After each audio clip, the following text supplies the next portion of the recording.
నమస్తే, welcome to our channel. నేను మీ సిరి. YS family అయితే రెండుగా చీలి ఇంటింటికి వెళ్ళి ప్రచారం చేస్తుంది. అయితే ఒకవైపు వైఎస్ భారతిరెడ్డి గారు, మరోవైపు సునీత గారు, ఇంకా షర్మిల గారు, బ్రదర్ అనిల్ గారు అయితే ప్రచారంలోకి దిగారు. కాకపోతే ఇక్కడ జగన్మోహన్ రెడ్డి గారు మాత్రం ఎవరిది అక్కడ గెలుపు అనేది మాత్రం డిసైడ్ చేశారు. సో ఈ అంశాన్ని మనకు వివరించడానికి మనతో పాటు ఉన్నారు ప్రముఖ senior journalist, political analyst CS Rao గారు. నమస్కారం సార్. ఇప్పుడు చూస్తున్నట్టయితే వైఎస్ ఫ్యామిలీ అయితే రెండుగా చీలి, ఒకరేమో కాంగ్రెస్ నుంచి, ఒకరేమో వైఎస్ఆర్ పార్టీ నుంచి వెళ్ళి అయితే మనకి ప్రచారం చేస్తున్నారు. ఒకసారి చూస్తే భారతిరెడ్డి గారు అండ్ ఇంకోసారి చూస్తే షర్మిల గారు, సునీత గారు అండ్ బ్రదర్ అనిల్ గారు కూడా ప్రచారంలోకి దిగారు. కాకపోతే ఇక్కడ జగన్మోహన్ రెడ్డి గారు అయితే ఒక టీవీ ఇంటర్వ్యూలో ఎవరిది అక్కడ గెలుపు అనేది మాత్రం తను డిసైడ్ చేశారు. డిపాజిట్లు కూడా రావని కూడా కొన్ని చెప్పడం జరిగింది. ఇప్పుడు దీన్ని ఎలా చూడాలంటారు?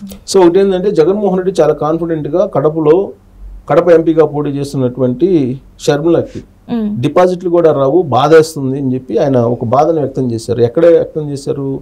రాజ్దీప్ సర్దేశాయ్ చేసినటువంటి ఇంటర్వ్యూలో, సో ఇండియా టుడే ఇంటర్వ్యూలో ఆయన ఒక బాధను వ్యక్తం చేశారు. బాధను వ్యక్తం చేసి డిపాజిట్లు కూడా రావు పాపం అనేటువంటి బాధేస్తుంది అని చెప్పి ఆయన బాధను వ్యక్తం చేశారు. అది చూసినటువంటి షర్మిల ఇమీడియట్గా బయటకు వచ్చారు. బయటకు వచ్చి బాధేస్తే అవినాష్ రెడ్డిని తప్పించు, సో అవినాష్ రెడ్డిని తప్పించి సరిపోతుంది కదా, అంత బాధేస్తే ఒక డిపాజిట్లు కూడా రావని చెప్పి బాధపడే వాళ్ళకి నువ్వు ఎందుకు భారతిరెడ్డిని పంపించావు ప్రచారానికి ఇంటింటికి?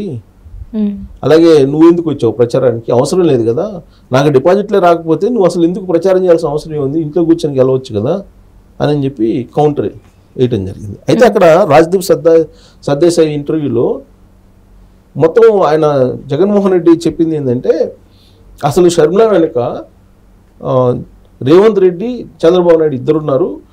రేవంత్ రెడ్డి, చంద్రబాబు నాయుడు ఇద్దరు గురు శిష్యులు కాబట్టి వాళ్ళిద్దరు కలిపి నడిపిస్తున్నారు షర్మిల అనేటువంటి ఒక ఆరోపణ చేయడం జరిగింది.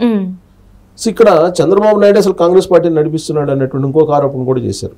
కాంగ్రెస్ పార్టీని అసలు రిమోట్ ద్వారా నడిపిస్తుంది చంద్రబాబు నాయుడును, రిమోట్ నొక్కితే కాంగ్రెస్ పార్టీ నడుస్తుంది తెలుగు రాష్ట్రాల్లో ప్లస్ కేంద్రంలో కూడా చంద్రబాబు నాయుడు నడిపిస్తున్నాడు ఆ పార్టీని అని చెప్పి ఆయన చేసినటువంటి కామెంట్.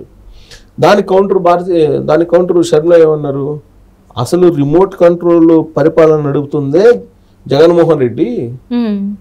నరేంద్ర మోడీ ఏ చెప్తే ఏ బటన్ నొక్కుంటే ఆ బటన్ నొక్కుతున్నాడు కదా 2019 నుంచి ఇప్పటి వరకు కూడా. ఇంకొక వైపు ఆయన ఇంకొక రిమోట్ కూడా ఉంది, 2 రిమోట్లతో నడుస్తున్నాడు ఆయన. ఒకటేమో భారతీయ జనతా పార్టీ రిమోట్ ఢిల్లీ నుంచి, ఇంకోటేమో తాడేపల్లిలో ఉన్నటువంటి భారతిరెడ్డి, అంటే పేరు చెప్పలా, అక్కడేమో భారతీయ జనతా పార్టీ, ఇక్కడ కూడా బి పేరుతో వస్తుంది. తాడేపల్లిలో కూడా ఆ బి పేరుతో ఉండేటువంటి ఆమె రిమోట్ కంట్రోల్ తోటి జగన్మోహన్ రెడ్డి నడిపిస్తుంది. అందుకే అసలు ఇదంతా వచ్చింది. లేదంటే అసలు ఫ్యామిలీ ఇంత దూరం రావాల్సిన అవసరం లేదు కదా. అసలు రాజశేఖర రెడ్డిని పేరునే అసలు ఛార్జ్షీట్లో పెట్టించినటువంటి దుర్మార్గుడు జగన్మోహన్ రెడ్డి. సో ఎందుకు చంద్రబాబు నాయుడిని, రేవంత్ రెడ్డి గురించి మాట్లాడతాడు ఆయన? ఇప్పుడు ఆల్రెడీ నేను కడపలో పోటీ చేయడానికి కారణం ఏంటి? అవినాష్ రెడ్డిని ఓడించడానికి చేశాను, లేదంటే అసలు కడప నుంచి పోటీ చేయాల్సిన అవసరం నాకు లేదు. కారణం ఏంటంటే అక్కడ రేపు జరగబోయేటువంటి ఎన్నికల్లో వచ్చేటువంటి ఫలితాలు న్యాయానికి నేరానికి మధ్య జరుగుతున్నటువంటి ఎన్నికలు ఇవి కడపలో. ఒకవేళ కనుక నేను గెలవకపోతే నేరం గెలిచినట్టు అవుతుంది అని చెప్పి ఆవిడ న్యాయానికి నేరానికి మధ్య జరుగుతున్నటువంటి పోరాటం అని చెప్పి, జనరల్గా న్యాయానికి ధర్మానికి అంటుంటారు, కానీ ఇక్కడ న్యాయానికి నేరానికి మధ్య జరుగుతున్నటువంటి పోరు. ఒకవేళ అవినాష్ రెడ్డి గెలిస్తే నేరం గెలిచినట్టు అవుతుంది. సో కడప ప్రజలు అవినాష్ రెడ్డిని గెలిపించరని చెప్పి అనుకుంటున్నానని చెప్పి ఆవిడ తనదైనటువంటి శైలిలో ఒక సెటైర్ విమర్శలు వేయడం జరిగింది. సరే, వాళ్ళు పరస్పరం ఆరోపించుకోవడం, తర్వాత విమర్శించుకోవడం తర్వాత సంగతి. డిపాజిట్లు కూడా రావు అని చెప్పి జగన్మోహన్ రెడ్డి షర్మిల మీద తన బాధను వ్యక్తం చేశాడు. అది కూడా ఎక్కడ? ఇండియా టుడే నేషనల్ ఛానల్, దాని రాజ్దీప్ సర్దేశాయ్ సీనియర్ జర్నలిస్ట్ ఆయన ముందు వ్యక్తం చేసినప్పుడు సహజంగానే షర్మిల రియాక్ట్ అవుతారు కదా, రియాక్ట్ అయ్యారు. నిజంగా కూడా జగన్మోహన్ రెడ్డికి అక్కడ షర్మిలకి డిపాజిట్లు కూడా రావు అనేటువంటి అభిప్రాయం వ్యక్తం చేసినప్పుడు ప్రచారం చేయాల్సిన అవసరం లేదుగా. జగన్మోహన్ రెడ్డి అసలు ప్రచారాన్ని అక్కడి నుంచి మొదలుపెట్టాడు కదా, ఇడుపులపై నుంచి మొట్టమొదటి సిద్ధ సభలు మొదలుపెట్టాడు. సిద్ధ సభలు మొదలుపెట్టి ఆయన ఏం చేశాడు, మేమంతా సిద్ధం అన్నాడు. మళ్ళీ అక్కడి నుంచే మొదలుపెట్టాడు. ఆ సిద్ధం సభలు కానీ లేదంటే మేమంతా సిద్ధం సభల్లో కానీ వివేకానంద రెడ్డి మర్డర్ కేసుని ఫస్ట్ తీసింది ఆయనే కదా. వివేకానంద రెడ్డి మర్డర్ కేసు సంబంధించి ఆయన ఏమన్నాడు, మొట్టమొదట వివేకానంద రెడ్డిని బాబాయ్ని మర్డర్ చేసింది ఎవరు అనేది ఆ దేవుడికి తెలుసు, కడప ప్రజలకు తెలుసు, నాకు తెలుసు అన్నాడు. అదే కదా అన్నమాట. అక్కడి నుంచే కదా అసలు షర్మిలా సునీతారెడ్డి బయటకు రావటం. ఏం తెలుసు, తెలిస్తే మరి నీకు తెలిసినటువంటి వాడివి ఎందుకు నేరస్తుల్ని పక్కన పెట్టుకొని తిరుగుతున్నావు, నేరం చేయించినటువంటి వాళ్ళని నేరస్తుల్ని పక్కన పెట్టుకొని తిరుగుతున్నావు అని చెప్పి ఆవిడ రివర్స్ కావడం జరిగింది. షర్మిల అలాగే సునీతారెడ్డి మొత్తం అసలు పవర్ పాయింట్ ప్రజెంటేషన్ని ఇచ్చి మొత్తం అసలు ఎలా చంపారు వివేకానంద రెడ్డి అనేది వాళ్ళు చూపించారు. కడప ప్రజలు చూపించి కడపలో ప్రచారం చేస్తున్నారు ఇద్దరు, సునీతారెడ్డి అలాగే షర్మిల ఇద్దరు కలిసి ప్రచారం చేస్తున్నారు. పోటీగా ఇప్పుడు జగన్మోహన్ రెడ్డికి అంత కాన్ఫిడెంట్ ఉంటే భారతీ రెడ్డిని ఎందుకు ఎన్నికల ప్రచార రంగంలో దింపాలి? ఎన్నికల ప్రచారంలోకి వెళ్ళి డోర్ కొట్టి అవినాష్ని గెలిపించండి అని చెప్పి ఆమె ప్రచారం చేస్తుంది కదా. జగన్మోహన్ రెడ్డిని గెలిపించండి అని ప్రచారం చేస్తున్నారు కదా.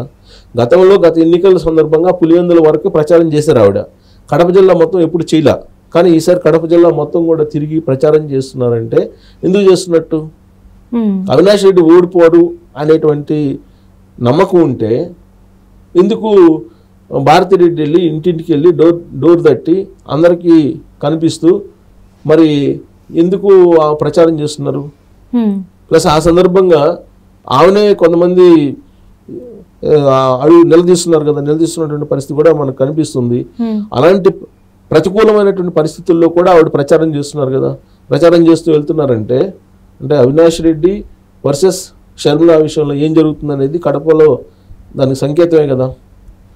ప్లస్ వైఎస్ ఫ్యామిలీ గతంలో ఎప్పుడు లేని విధంగా మొత్తం 4 భాగాలుగా చీలిపోయినట్టు కనిపిస్తుంది. ఎలా అంటే ఒకవైపు విమలారెడ్డి బైబిల్ పెట్టుకుని ఆమె ప్రచారాలు చేశారు, ఇంకొక వైపు బ్రదర్ అనిల్ ఆయన మత ప్రబోధకునిగా ఆయన ప్రచారం చేస్తున్నారు. నేనైతే ఓటు అడగను, షర్మిలకు ఓటేయమని కూడా చెప్పను, కానీ అన్యాయం చేసినటువంటి వాళ్ళని దేవుడైతే క్షమించడు, ఒకవేళ ఇక్కడ తప్పించుకున్నా కానీ దేవుడు దగ్గర అయితే తప్పించుకోలేరు, అక్కడ అన్ని రాసిపెట్టి ఉంటారు. సో కాబట్టి అక్రమార్కులను ఎప్పుడు దేవుడు వదిలిపెట్టడు అని చెప్పి దేవుడి స్క్రిప్ట్ ఆయన ఒకటి రాస్తున్నాడు బ్రదర్ అనిల్. ఇంకొక పక్క విమలారెడ్డి ఏమో జగన్మోహన్ రెడ్డి పక్షాన ఉన్నారు. ఈ గొడవ అంతా నాకెందుకులని విజయం మేము అమెరికా వెళ్ళిపోయారు. అంటే ఆ ఫ్యామిలీలో జరుగుతున్నటువంటి విషయాలను మనం కనుక తీసుకుంటే గందరగోళమైనటువంటి పరిస్థితులు ఉన్నాయి. దానికి కారణం ఏంటంటే ఫ్యామిలీ మెంబర్స్ జగన్మోహన్ రెడ్డి అని చెప్పి షర్మిల అంటుంది, భారతీ రెడ్డి మీద చెప్తోంది ఆవిడ. అసలు కారణమే భారతీ రెడ్డి అని చెప్పి షర్మిల చెప్తోంది. ఇవాళ కూడా మాట్లాడారు ఆవిడ. సో కాబట్టి ఆ ఫ్యామిలీలో ఇప్పుడు ఇంతకు ముందులాగా అందరూ వచ్చేసి ఒకేలాగా ప్రచారం చేసేవాళ్ళు. ఇవాళ భారతీ రెడ్డి జగన్ వర్సెస్ ఫ్యామిలీ అన్నట్టుగా అక్కడ నడుస్తుంది. సో ఈ పరిణామం అనేది రాబోయే ఎన్నికల్లో రిజల్ట్ ఏ విధంగా ఉంటుందో చూడ. నేరానికి న్యాయానికి మధ్య పోర్ అంటుంది కదా ఆవిడ. సో నేరస్తుల్ని గెలిపిస్తారా అక్కడ ఉండేటువంటి ప్రజలు, లేదంటే న్యాయాన్ని గెలిపిస్తారా అనేది చూడాలి. ఆ స్లోగన్ తోటి ఆవిడ వెళ్తున్నారు. సో ప్రచారం అయితే మాత్రం అందరూ కలిసి ఇంటింటికి తిరిగి ప్రచారం మునిపెన్నడూ లేని విధంగా వెళ్తున్నారు ప్రచారానికి. సో భారతీ రెడ్డి కూడా సీన్లోకి వెళ్ళింది కాబట్టి జగన్మోహన్ రెడ్డి ఆ టీవీ ఛానల్ వేదికగా చెప్పినటువంటి డిపాజిట్లు కూడా పోతాయి అనేది అది లైట్గా తీసుకోవచ్చు. అది అంటే ఆయన రాజకీయ పరంగా మాట్లాడారు కానీ వాస్తవాలకి దగ్గరగా మాట్లాడినట్టు అనిపించట్లేదు. Right sir, right.